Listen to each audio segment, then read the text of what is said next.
자, 룻기 구약성경 403페이지에 있습니다. 룻기 2장 1절부터 13절까지 말씀입니다. 자, 오늘 우리가 읽은 말씀을 주제로 말씀의 제목은 우연에서 마침으로 이와 같은 제목으로 하나님 말씀 증거하도록 하겠습니다. 자, 잠시 지난주 말씀 복습을 하도록 하겠습니다.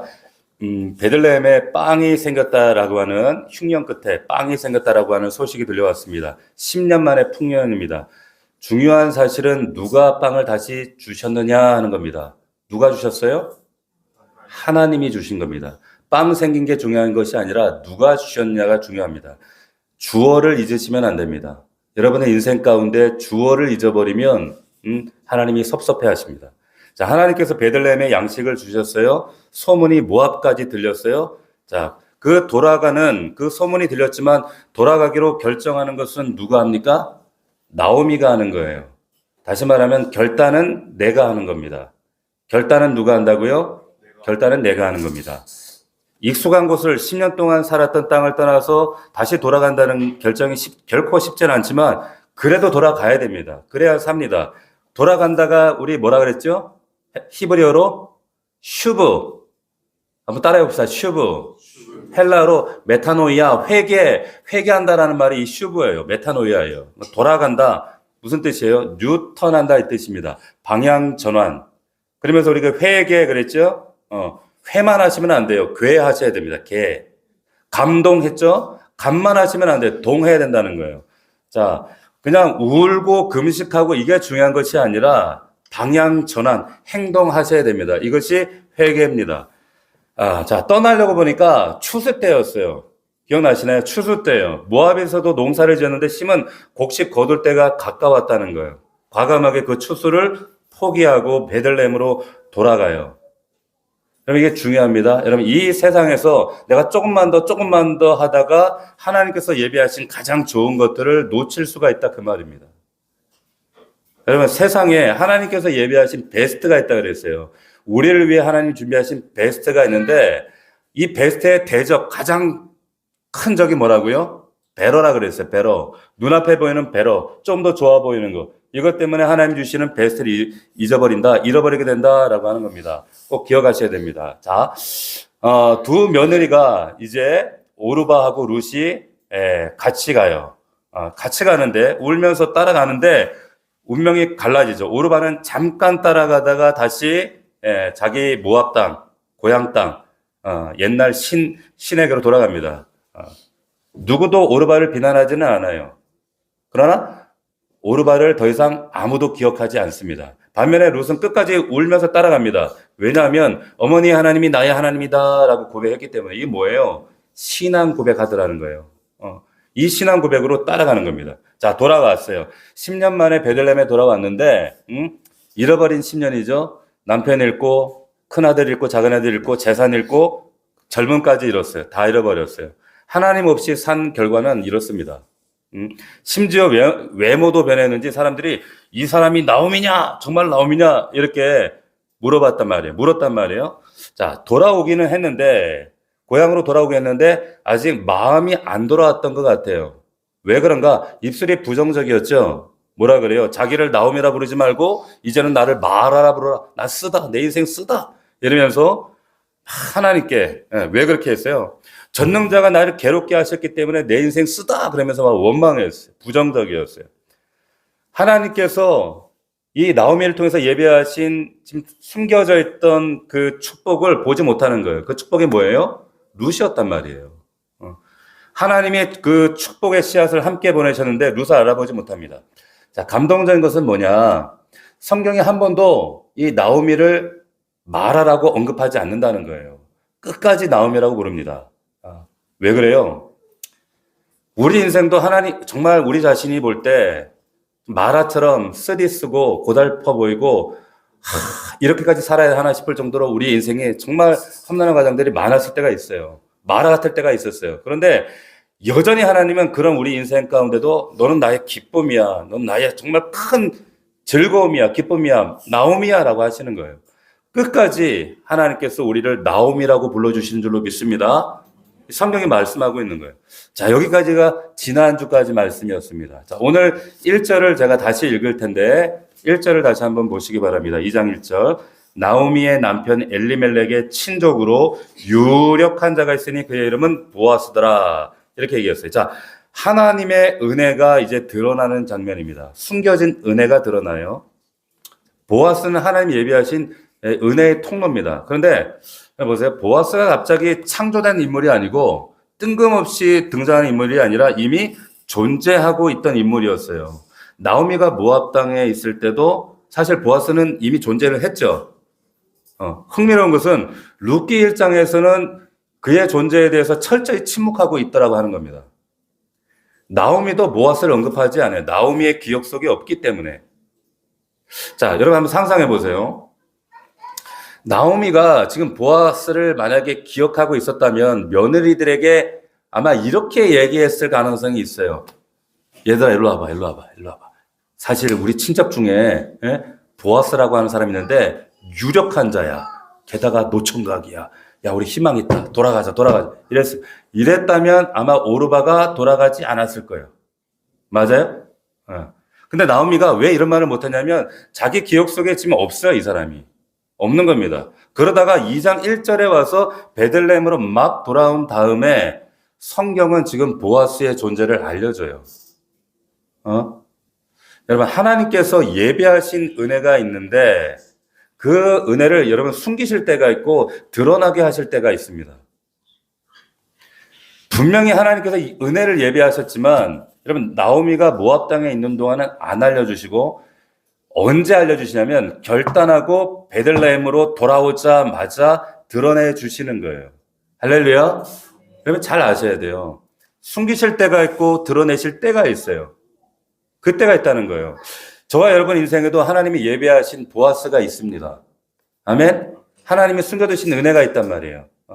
먼저 어떻게 해야 돼요? 우리의 죄악된 삶, 정말 엉거주춤한 우리 영적인 모압 땅, 한 발은 세상, 한 발은 하나님, 이런 식으로 살던 그런 모압을 버리고 거룩한 자리로 나와야 하나님이 예비하신 이 보아스, 은혜를 만날 수 있는 줄로 믿습니다.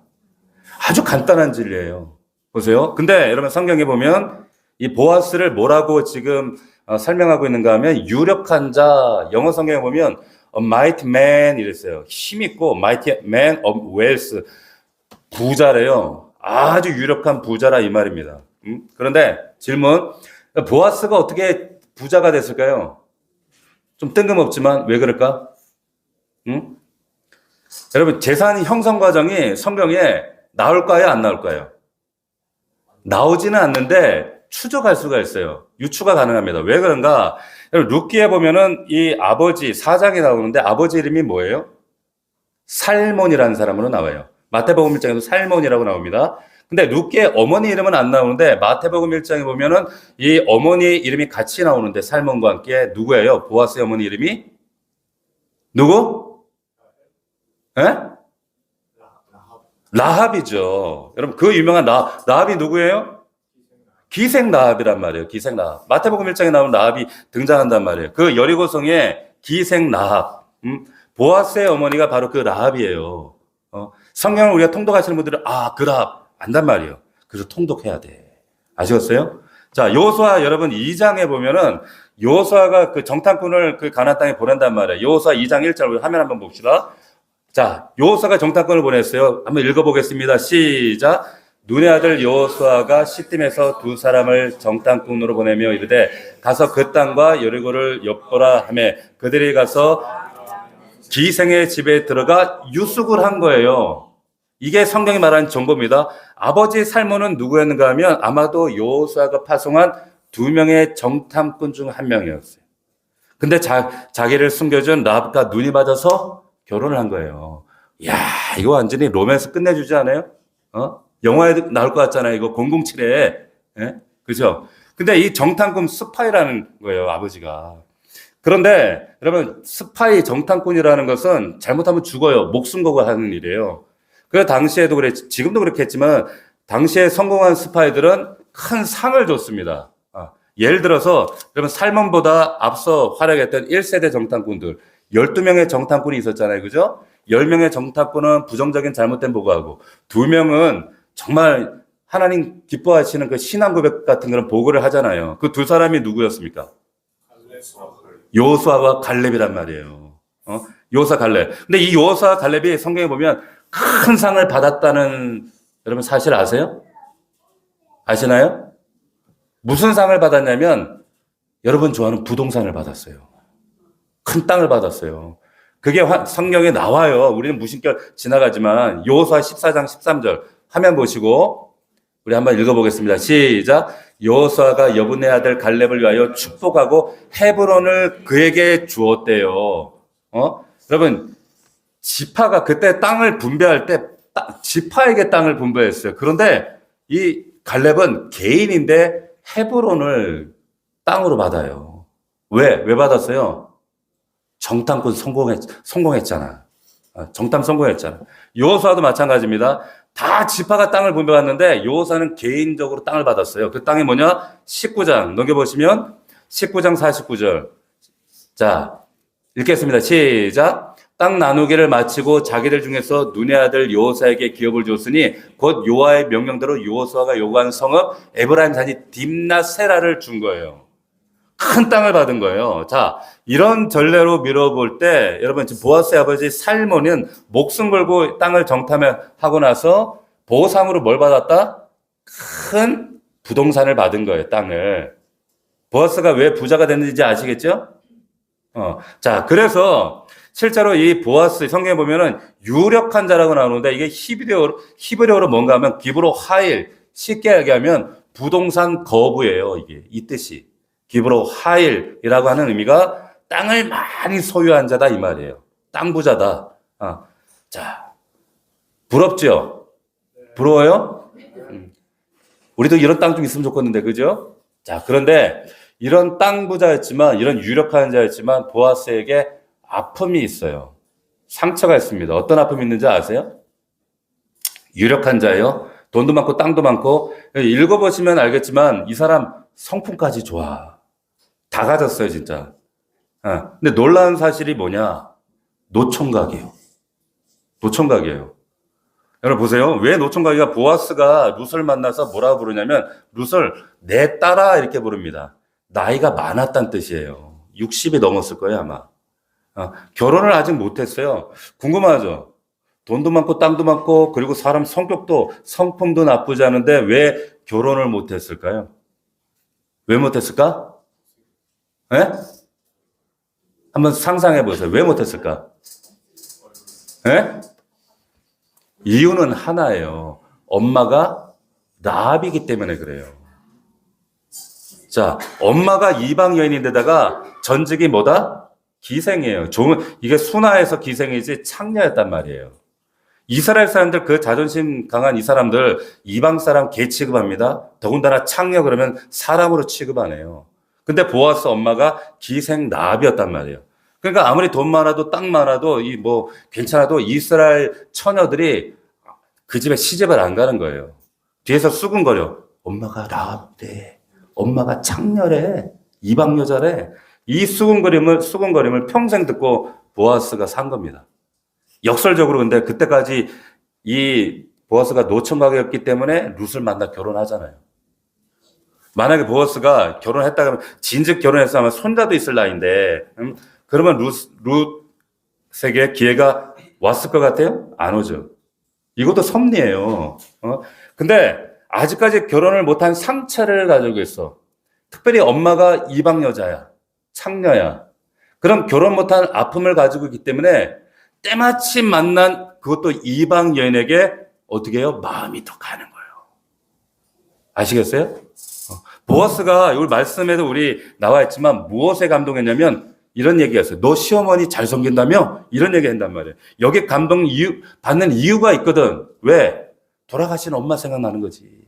엄마도 이방 여자였는데 생각나는 거예요. 여러분 보세요. 우리에게 있는 결핍이 우리에게 있는 상처가 때로는 다른 사람들의 결핍과 상처를 볼 수 있는 창문이 되기도 합니다.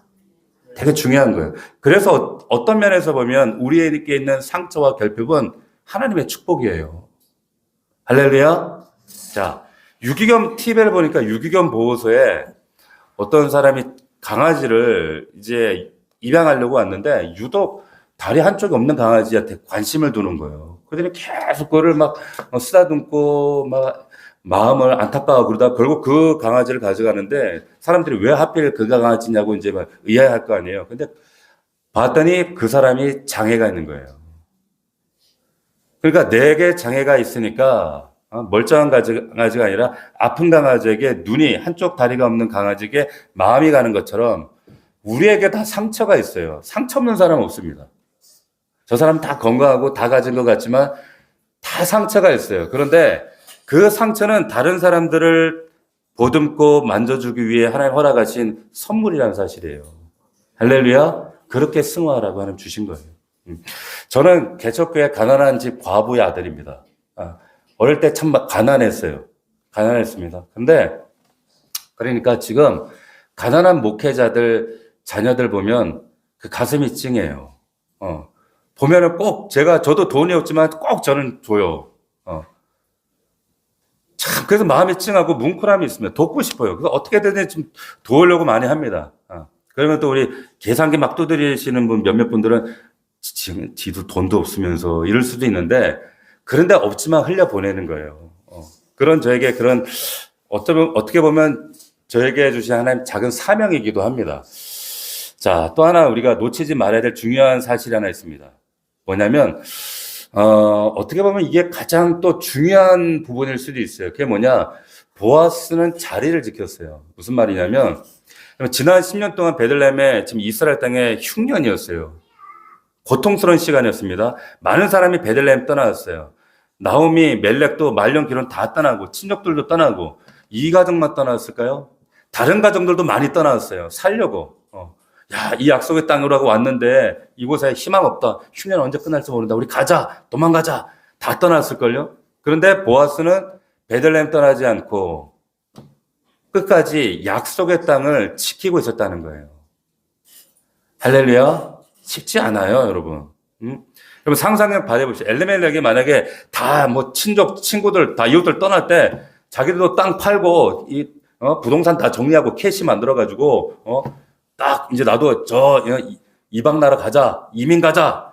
그랬으면 오늘 우리가 읽었던 1절이 아마 이렇게 기록됐을 거예요. 어떻게? 이렇게 나오미의 남편 엘리멜렉의 친족으로 유력한 자가 있었는데 그의 이름은 보아스더라. 하지만 안타깝게도 그의 흉년의 때 베들레헴을 떠나버렸더라. 이랬을 거예요. 이렇게 기록됐으면 어땠을까요? 그러면 룻기 1장으로 그냥 the end예요. 끝이에요. 1장에서 끝나. 돌아왔는데 아무 일도 벌어질 수가 없어. 돌아왔는데 회복이 없어요. 맞아요? 남은 인생 나오미는 마라라고 부르면서 쓸쓸하게 생을 마감하였더라. 그냥 그러는 거예요. 허무한 얘기로 끝났을 겁니다. 근데 룻기가 그렇게 끝나지 않더라는 거예요. 회복하는 이야기로 끝이 나요. 이유는 하나예요. 보아스가 거기 있었기 때문에. 할렐루야. 이게 굉장히 중요한 포인트입니다. 보아스가 거기 있었다. 약속의 땅을 가나안을 지키고 있었다는 거예요. 보아스가 거기 있었기 때문에 룻이 그 밭에서 이삭을 주울 수가 있었어요. 보아스가 거기 있었기 때문에 룻의 삶에 회복이 있을 수가 있었고 나오미 인생의 소망이 다시 생겨나더라는 거예요. 보아스가 거기 있었기 때문에 후대에 다윗이 태어나고 다윗을 통하여 예수 그리스도가 메시아로 이 땅에 오시는 통로가 되었다는 겁니다. 할렐루야. 한 사람이 그 자리에 그냥 자리를 지켰을 뿐인데 남아있었을 뿐인데 그 남은 한 사람을 통해서 하나님의 이 놀라운 역사가 재현되어지고 있더라는 거예요. 여러분, 보아스가 위대한 일을 한 게 없어요. 단지 흉년의 때에 자리를 지킨 것 뿐입니다. 자리 지킨 게 잘한 거예요. 할렐루야. 저는 이게 감동이 되더라고. 제가 오늘 설교 제목이 뭐냐면 우연에서 마침으로 이렇게 했잖아요. 룻이 우연히 이삭 주우러 갔는데 마침 우연히 밭에 갔는데 그게 마침 보아스 밭이야. 근데 마침 또 보아스가 나왔어요. 자, 이 우연과 마침을 가능하게 한 게 뭐예요? 보아스가 그 자리에 있었기 때문입니다. 맞습니까? 제가 말씀 읽으면서 저도 제 삶을 한번 돌아봤어요. 저희 교회가 개척한 지 이제 9년 됐어요. 이제 내년이면 10년 되죠. 10년째 여러분 기대하시라. 하나님이 뭔가를 기대하실 거예요. 역사하실 거예요. 근데 쉽지 않았어요, 개척하는 게. 아시겠지만 우리 설립하신 멤버들은 한 푼도 없이 시작해서 참 무모하다 그랬고 쉽지 않다 그랬어요. 근데 막상 해보니까 진짜 쉽지 않더라고. 겁나 힘들어요, 진짜. 그러니까 막 도망가고 싶을 때도 있고 저라고 왜 육신적인 생각이 안 들겠어요. 저도 육신적으로 한 가정의 아버지고 남편이고 저도 사람인데 그럼에도 불구하고 제가 사실 9년 동안 어떻게 지나갔는지 모르겠어요. 뭐 잘한 거 그냥 잘한 것도 없어. 한 가지 잘한 거 있습니다. 뭐게요? 자리 지킨 거예요. 그냥 예배 자리 지키고 끝까지 지킨 거예요. 그게 사명이니까. 근데 하나님은 그거 이쁘게 보시더라고. 자, 힘들다고 정말 나 이럴 줄 알았다고 그러면서 떠났으면 제가 여러분들을 어떻게 얼굴 보겠어요. 하나님의 약속의 말씀이 있기 때문에 가는 겁니다. 이게 십자가의 길이지만 여러분이 신앙생활에서 제일 잘한 게 뭔지 아세요? 뭐 잘했어요, 여러분들이? 지금 이 자리 지키고 있는 거예요. 할렐루야. 네? 예배 자리 지키는 거예요. 기도의 자리 지키시는 거예요. 사명의 자리 지키는 거예요. 이거 하나님이 그래서 그 자리 지키는 보아스와 룻에게 반전의 드라마를 주시는 겁니다. 이 약속을 여러분들 꼭 기억하시길 바랍니다. 하나님의 여러분 놀라운 기적과 놀라운 반전의 역사는 내가 떠난 자리, 도망간 자리에는 벌어지지 않습니다. 지켜낸 그 남아있는 자리에서 하나님의 은혜가 벌어지는 거예요. 아멘. 자, 2절로 가겠습니다. 2절을 보시면 모압 여인 룻이 나오미에게 이르되 원하건대 내가 밭으로 가서 내가 누구에게 은혜를 입으면 그를 따라서 이삭을 주겠습니다. 이렇게 얘기를 합니다. 여러분 잘 보세요. 이 말한 사람이 지금 누구라고요? 룻입니다. 나오미는 허락할 뿐이에요. 자, 밭으로 이삭을 주우러 가는 룻인데 여러분 왜 이 대사가 중요한 줄 아세요? 여러분 사실 하나님께서 이스라엘 백성들에게 뭐라고 말씀하셨냐면 레위기에 보면 이런 말씀이 나와요. 화면 한번 보십시오. 레위기 19장 9절에 있는 말씀인데 한번 읽어봅시다. 우리 하나님이 이런 분이에요. 잘 보세요. 우리 아버지가 이런 분이라고. 여러분 잘 보세요. 시작. 너희가 너희의 땅에서 곡식을 거둘 때에 너는 반 모퉁이까지 다 거두지 말고 내 떨어진 이삭도 줍지 말며 내 포도원의 열매를 다 따지 말며 내 포도원에 떨어진 열매도 줍지 말고 가나안 사람과 거르미를 위하여 버려두라. 나는 너희 하나님 여호와다. 너희 곡식 거둘 때 우리 하나님 얼마나 좋은 분이냐면 반 모퉁이까지 거두지 마. 이삭 떨어뜨렸으면 줍지 마. 포도원 열매 다 따라 남겨두지 마. 다 따지 마. 남겨놔. 왜? 가난한 사람들 위해서 남겨놔. 우리 하나님 너무 좋은 분 아니에요? 우리 아버지라니까요, 여러분. 우리 아버지. 네? 할렐루야. 여러분, 할렐루야는 하나님을 찬양합시다요. 할렐루야. 아멘. 이런 분이 우리 아버지라니까요. 이분이 우리 배경이 되신다니. 근데 이 말씀을 19장만 하시는 게 23장에 또 해요. 넘겨보시면 읽어봅시다. 시작. 너희 땅에 곡물을 벨 때 반 모퉁이까지 다 베지 말며 떨어진 것 줍지 말고 그것을 가난한 자 거름을 남겨두라. 나는 너희 하나님 여호와다. 나 믿지? 내 말 듣고 너희들 가난한 사람들 위해 이렇게 해야 돼? 말씀하지. 이분이 하나님이시라는 거예요. 응? 자, 또 신명기에 보면 또 이 얘기가 자주 나와요. 신명기 24장 넘겨보시면 자, 내가 밭에서 곡식을 벨 때 그 한 무심은 한 묶음을 말해. 한 묶음 혹시 잊어버렸어? 다시 가지 마. 그냥 두어. 나그네 고아와 과부 위에 남겨놔. 그럼 내가 복 줄게. 이분이 우리 하나님이세요. 할렐루야. 자, 놀라운 게 뭐냐면 이 말씀이 이렇게 기록되어 있는데 이 말씀을 얘기하고 있는 사람이 나오미가 아니라 룻이라는 거예요. 여러분, 룻이 이방 여자, 모압 여자예요. 나오미가 이스라엘 사람이란 말이에요. 근데 룻이 나오미에게 하나님에 대해 배운 거예요, 지금. 여러분, 누가 먼저 된 자입니까? 나오미가 먼저 되고 룻은 나중된 자예요. 그런데 바뀌었어요. 나오미가 지금 한마디 안 해요. 한마디를 안 해. 원래 이렇게 말해야 되는 거야. 나오미가 얘야 룻 이리 와봐. 사실은 있잖아. 성경에 이런 말이 있거든. 레위기에 이런 말씀이 있는데 이 내기 말씀이 있으니까 너 한번 밭에 한번 나가봐. 나오미가 그러더라. 이래야 된단 말이에요. 이게 정상인데 나오미가 그 말을 하지 않습니다. 오히려 룻이 얘기를 한단 말이에요. 룻이 뭐라고 했냐? 어머니, 혹시 옛날에 그 말씀하셨던 그 성경에 보면 이런 말씀 레위기에 있었잖아요. 혹시 모르니까 제가 한번 밭에 나가 볼까요? 이래서 나왔단 말이에요. 어? 놀라운 얘기입니다. 여러분 진짜로 먼저 된 자가 나중 될 수 있고 나중 된 자가 먼저 될 수 있는 거예요. 아멘. 저는 우리 교회는 그래서 뭐 그 어떤 직분에 고하가 없는 이유가 그래서 우리 기도도 뭐 청년도 어른도 다 하잖아요. 그런 거 없어요. 왜? 먼저 된 자, 나중 된 자 하나님 아시거든요. 알잖아요. 예? 자, 의문점이 됩니다. 이스라엘 백성들이라면 당연히 알고 있을 지금 저 말씀을 나오미는 왜 기억하지 못했을까요? 그럼 왜 기억하지 못했을까? 예? 여러분 어렵지 않습니다. 여러분 1장 마지막에 나오미 모습을 한번 보세요. 나오미가 하나님을 이렇게 얘기해요. 1장 마지막 20절 한번 보시면 뭐라고 하냐면 전능자가 나를 심히 괴롭게 했다. 여호와께서 나를 치셨다. 비워 나를 괴롭게 했다. 이런 얘기를 합니다. 맞습니까? 나오미는 지금 하나님을 원망하고 있거든요. 입술이 지금 부정해요. 신기하죠? 여러분 불평하는 나오미의 머리에는 하나님 말씀이 떠오르지 않는다는 사실이에요. 나오미만 그럴까요? 여러분 우리가 불평하죠. 그러면은 가족의 고마움이 보이지 않아요. 맞습니까? 우리 금요일날 여러분 민수기 말씀 나누고 있어요. 민수기 말씀에 똑같은 장면이 나옵니다. 이스라엘 백성들이 은혜 가운데 있어요. 근데 불평하니까 하나님 은혜가 안 보이더라니까. 자, 아침에 먹고 나서 지금 만나와 메추라기 막 먹고 이빨 수시면서 하나님 어딨냐고 막 이런 장면이 있어요. 구름기둥, 불기둥 밑에 있으면서 하나님 어딨냐는 거예요. 그리고 만나를 뭐라고 하냐면 하찮은 거라고 이렇게 막 평가절하를 합니다. 아침에도 먹고 나왔는데 하찮은 만나 이래요.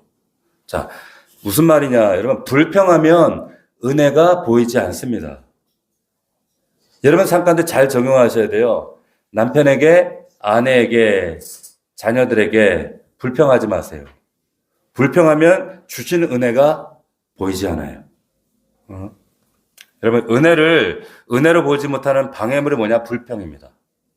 꼭 기억하시기 바랍니다. 3절에 보시면 룻이 가서 베는 자를 따라 밭에서 이삭을 줍는데 우연히 그랬어요. 우연히 동그라미 한번 해보세요. 엘리멜렉의 친족 보아스에게 속한 밭에 이르렀더라. 그런데 마침 동그라미 보아스가 베들레헴에서 나와서 베는 자들에게 이르되 이렇게 이어져요. 자, 우연히 가는데 보아스에 바치고 때마침 보아스가 그 자리에 왔어요. 이거 진짜 우연이에요? 하나님 인도예요? 예? 하나님 인도의 심을 믿습니까? 보세요. 여기 잘 보세요. 어머니가 모세를 키우다가 요게벳이 애를 더 이상 숨겨서 키울 수가 없어. 그래서 갈대상자를 넣어서 나일강에 띄웠는데 그날 우연히 바레 공주가 야외에서 목욕을 해요. 자, 여러분 바로 공주 그 왕궁에 목욕탕이 있을까 없을까? 있어요. 근데 그날은 야외에서 목욕하고 싶어. 우연히. 예. 마침 목욕하는데 갈대상자가 자기 앞에서 딱 서. 이게 우연이에요? 하나님의 인도예요? 이걸 하나님의 섭리라고 해요. 여러분 하만이라는 사람이 있습니다. 이스라엘 백성들을 몰살시키려고 하는데 그 우연히 아하수에로라고 하는 왕이 잠이 안 오네.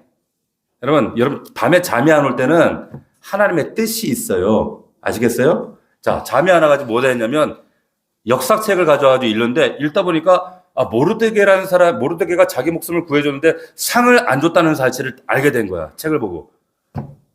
이게 우연이에요? 하나님의 인도하심이에요? 하나님 인도하심을 믿습니다. 그럼 하나님의 섭리 속에는 여러분들 볼 때 우연처럼 보이지만 하나님의 필연이 숨겨져 있어요. 반드시 기억하셔야 돼요. 여기까지 들으면 또 오해를 해요. 그러면 지금까지 내가 살아온 모든 일들이 우연히 그러면 하나님이 하신 필연이야 인도였나? 이렇게 생각하시는 분들이 있어요. 그건 아닐 수 있어요.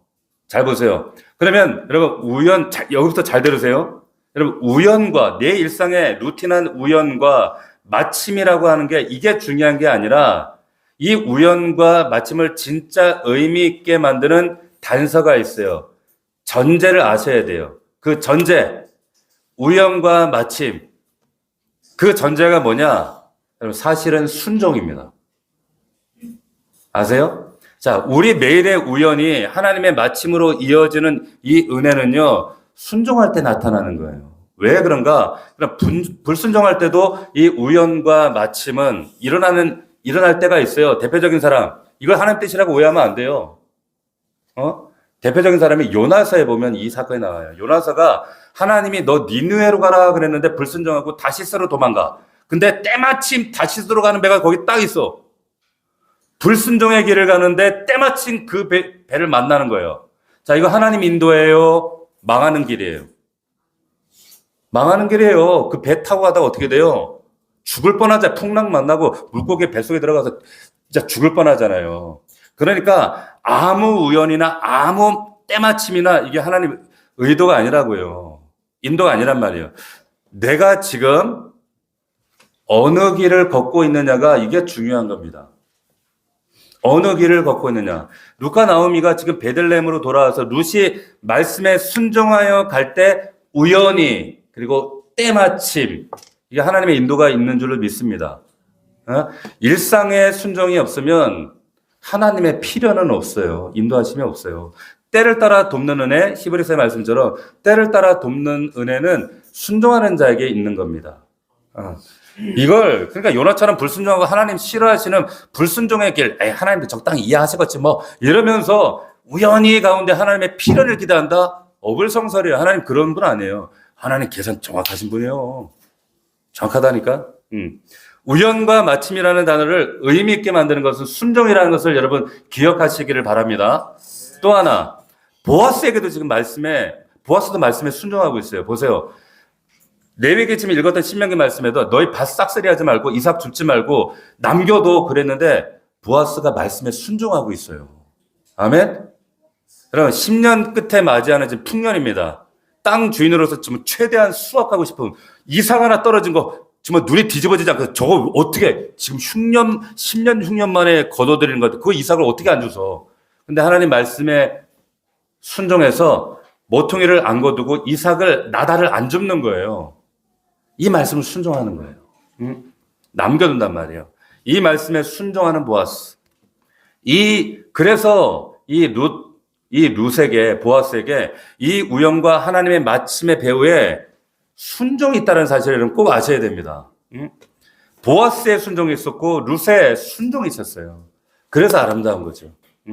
자, 나에게 정해봅시다. 나는 과연 하나님 말씀에 순종하는 사람인가? 라고 하는 거. 흥미로운 사실이 있어요. 또 하나는 뭐냐? 은혜라는 단어입니다. 3번을 얘기해요. 2장 2절에도 보면 보세요. 2장 2절에 내가 누구에게 은혜를 입으면 그죠? 은혜라는 단어를 써요. 룻이. 10절에도 또 여기 보면 내게 은혜 베푸시며 13절에도 보면은 이런 얘기를 해요. 룻이 이르되 내조 당신의 은혜의 길을 원합니다. 자, 이런 얘기를 해요. 자, 다시 말하지만 룻은 이방인입니다. 모압 여자예요. 근데 기회만 있으면 하는 말이 뭡니까? 은혜예요. 여러분 구원받으면 가장 나타나는 특징 중에 하나가 뭐냐? 언어가 달라집니다. 입술이 달라져요. 여러분 예수님이 뭐라고 하시냐면 마태복음 보십시오. 화면 보시겠습니다. 마태복음 12장 44절 읽겠습니다. 시작. 독사의 자식들아 너희는 악하니 어떻게 선한 말을 할 수 있느냐? 이는 마음에 가득한 것을 입으로 말한다. 자, 사람은 마음에 가득한 것을 입으로 말하는 존재라는 거예요. 쉽게 얘기해서 그 사람 하는 말을 보면 그 사람 속에 뭐가 있는지 보여요, 안 보여요? 보입니다. 음담패설하는 사람은 조심하셔야 돼요. 그 사람은 음란한 사람이기 때문에 그런 거예요. 우리 이렇게 얘기하죠. 저 사람은 참 좋은데 말이 거칠어. 아니요. 그 사람 속이 거칠어서 그런 말이 나오는 거예요. 아시겠어요? 사람은 가득한 걸 내는 존재예요. 걸레가 물이 흥건하면 어디를 짜도 걸레물 나오는 거예요. 근데 입만 열면 감사하다라고 하는 것은 그 사람 속에 진짜 감사와 은혜가 있는 사람은 감사와 은혜가 나오더라는 거예요. 할렐루야. 여러분 안에 그냥 건드려도 은혜가 나오기를 주의 이름으로 축원합니다. 자, 보세요. 그리고 또 하나 여러분 정말 마지막으로 하나 잊지 말아야 될 사실이 있는데 룻의 성실함이에요. 다른 말로 하면 성령의 9가지 열매 가운데 충성의 열매가 바로 이 룻의 모습입니다. 이 룻이 이삭 줍는 모습을 사람들이 관찰을 했어요. 보아스가 그래서 야, 저 여자가 제 소녀 저 누구냐? 이렇게 묻는단 말이에요. 근데 룻에 대한 이 사람들의 보고를 여러분 한번 잘 보세요. 7절 보십시오. 2장 7절 뭐라고 보고합니까?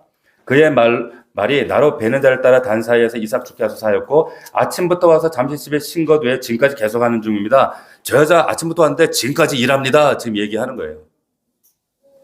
성실하게 일했습니다. 이게 굉장히 중요한 보고입니다. 여러분, 나의 섬김과 여러분의 가정과 일터와 이 교회에서, 이 자리에서 여러분의 섬김과 헌신과 여러분들의 그 모든 모습을 하나님과 그리고 교회와 믿는 자들과 믿지 않는 자들이 다 주목하고 있어요. 그거 여러분 아셔야 됩니다. 만약에 여러분 하나님 섭리로 우연히 보아스의 밭까지 왔고 마침 때마침 보아스를 만났는데 보아스에게 보고가 만약에 상상해봐. 이런 보고가 왔다고 생각해봐요. 보아스가 야, 저 여자 누구냐? 그랬더니 보고가 이렇게 들어왔어. 아, 저 여자요? 아, 뭐 이삭 몇 알 죽더니만 계속 앉아갖고 수다만 떨고 계속 일꾼들한테 축파 던지고 아, 저 여자 아니 30분 뭐 일하는 척 하더만은 앉아갖고 담배 한 대 물고 계속 저러고 있어요. 저 여자 아, 저 여자 좀 이상해요. 상상이에요, 상상. 만약 이랬다 칩시다. 그러면 이 보아스하고 로맨스가 이루어졌을까요? 안 이루어져. 여러분 없어요. 이게 중요한 거예요. 이 7절의 보고를 듣고 보아스가 이렇게 말한단 말이에요. 책 8절에 보면 보아스가 루룻에게 이르되 이릅니다. 내 딸 따라 들으라. 그러면서 이제 관리가 들어가는 거야. 어장관리. 그러면서 이삭 주러 다른 밭에 가지 마라. 여기 떠나지 말고 있어라. 소녀들하고 같이 있어라. 여자들하고만 있어라. 남자들 가까이 하지 마라. 물 먹어라. 이러면서. 이거 뭐 하는 거야? 요즘 말로? 어장관리라고 하는 거예요.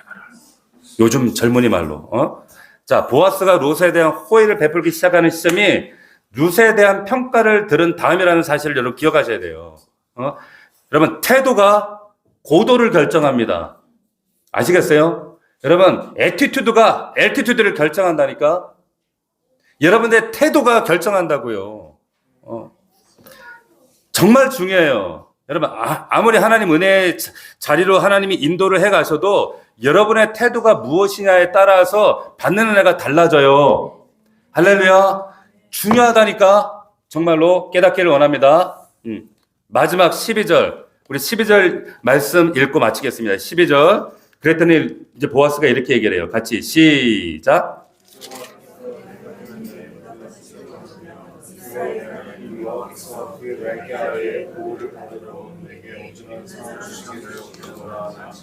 할렐루야. 자, 보세요. 하나님이 우연히 그날 우연처럼 그리고 마침내 인도한 것은 단지 보아스의 밭이 아닙니다. 룻이 시어머니를 따라서 들어온 것은 단순히 어머니의 고향 베들레헴이 아니라 그 말이에요. 그것은 사실 어디라고요? 여호와의 날개 그늘 아래라는 거예요. 할렐루야. 이거 잊어버리시면 안 돼요. 그의 날개 아래 보호를 받으러 온 내게 상 주기를 원해. 이건 저 하나님의 축복입니다. 여러분, 이 자리에 여러분들 지금 마침 이 자리에 예배하신 여러분들 주님의 이름으로 축복합니다. 할렐루야. 우연히 그러나 마침 하나님의 날개 그늘 아래로 하나님께서 인도하신 줄로 믿습니다. 여러분, 우연히 이 자리에 있는 것이 아니라 하나님의 날개 아래 하나님 모아주시는 거예요. 우리 삶에 왜 고단한 일이 없어요? 왜 피곤한 일이 없어요? 왜 아픔과 상처와 정말 낙심이 없습니까? 우리의 인생 그렇다고 해서 하나님 앞에 원망하고 낙심하지 마시고 나오미의 이 1장처럼 하나님 앞에 그렇게 하나님께 대들고 그러시지 마십시오. 다시 일어나셔야 돼요. 회복하셔야 됩니다. 하나님은 우리의 삶 가운데 우연 같지만 하나님의 은혜 안에서 반드시 여러분들 필연 속으로 인도해 가신 줄로 믿습니다. 아멘. 전제는 순종입니다. 말씀 안에 계셔야 됩니다. 하나님의 계획 섭리 안에서 정말 그 하나님의 약속하신 이 우연으로부터 시작해서 마침으로 인도하시는 그 하나님의 놀라운 은혜와 그 놀라운 약속을 붙드는 저와 여러분들이 되시기를 주의 이름으로 축복합니다. 축원합니다. 기도하겠습니다. 자, 제가 기도하겠습니다. 아버지, 오늘 약속의 말씀대로 하나님의 이 놀라운 약속, 우연에서 마침으로 이어지는 하나님의 놀라운 이 섭리를 기대하며 한 주간도 승리하는 우리 믿음의 종들 다 될 수 있도록 축복하여 주시옵소서. 예수님의 이름으로 기도하옵나이다. 아멘.